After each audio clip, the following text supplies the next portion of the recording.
सदा परतुनी तूच राविले हल्ले, दुश्मनांचे सदा परतुनी तूच राविले हल्ले.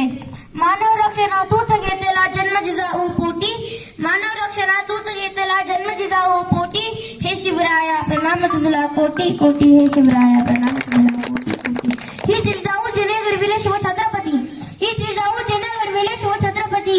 त्या राजमाता राष्ट्रमाता विश्वमाता मा जिजाऊ. शेतकऱ्याच्या मिरचीच्या डेटालाही हात लावू नका, नाही तर तुमचे हात कलम केले जातील अशा स्वतःच्या सैन्याला बजावणारे छत्रपती शिवाजीराजे भोसले.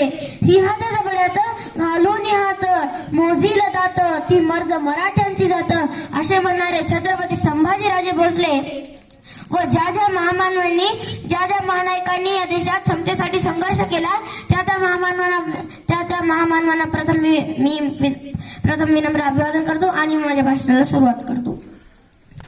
आजच्या कार्यक्रमाचे अध्यक्ष पूज्य गुरुजन वर्ग आणि माझ्या बालमित्रांनो, आज मी स्वयंदेव शंकर गच्चे इयत्ता चौथीतील विद्यार्थी शिवचरित्रातून काय शिकावे या विषयावर माझे मत मांडत आहे, ते तुम्ही शांतपणे ऐकून घ्याल अशी नम्र विनंती. अंधार झाला तर दिवा पाहिजे, अंधार झाला तर दिवा पाहिजे. या राष्ट्राला पुन्हा एकदा जिजाऊचा शिवा पाहिजे, या राष्ट्राला पुन्हा एकदा जिजाऊचा शिवा पाहिजे, शिवा पाहिजे. शिवचरित्रातून काय शिकावे हे प्रत्येकावर अवलंबून आहे, पण शिवचरित्रातून अनेक गोष्टी शिकाव्यात हे मात्र निश्चित.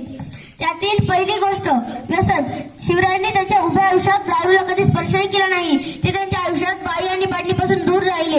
आजकालच्या तरुणांनी शिवरायांकडून हा गुण घेण्यासारखा आहे. त्यातील दुसरी गोष्ट धाडस.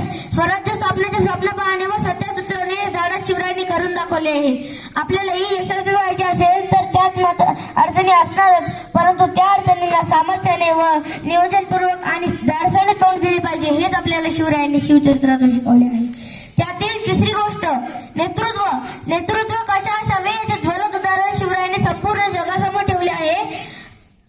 अफजल खानाची भेट, शाहिस्ते खानाचा प्रसंग, पन्हाळचा लढा, आग्र्यातून सुटका अशा अनेक मोहिमा व कठीण प्रसंगातून शिवरायांनी स्वतः नेतृत्व करून स्वराज्यासाठी लढण्याचा जनतेत आत्मविश्वास जागा केला आहे, हेच आपल्याला शिवरायांनी शिवचरित्रातून शिकवले आहे. त्यातील चौथी गोष्ट माघार. लांब उडी मारायची असेल तर 4 पावले मागे घ्यावीच लागतात, लांब उडी मारायची असेल तर 4 पावले मागे घ्यावीच लागतात.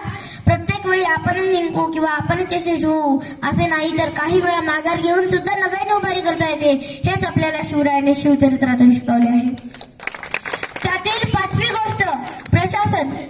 आपले काम किती चांगले हे लोकांच्या आनंदावरून ठरते, आपले काम किती चांगले हे लोकांच्या आनंदावरून ठरते. प्रशासनात पारदर्शकता असल्याशिवाय जनतेचाही विश्वास आपल्यावर बसणार नाही, जनतेचाही विश्वास आपल्यावर बसणार नाही, हेच आपल्याला शिवरायांनी शिवचरित्रातून शिकवले आहे. त्यातील 6वी गोष्ट दूरदृष्टी.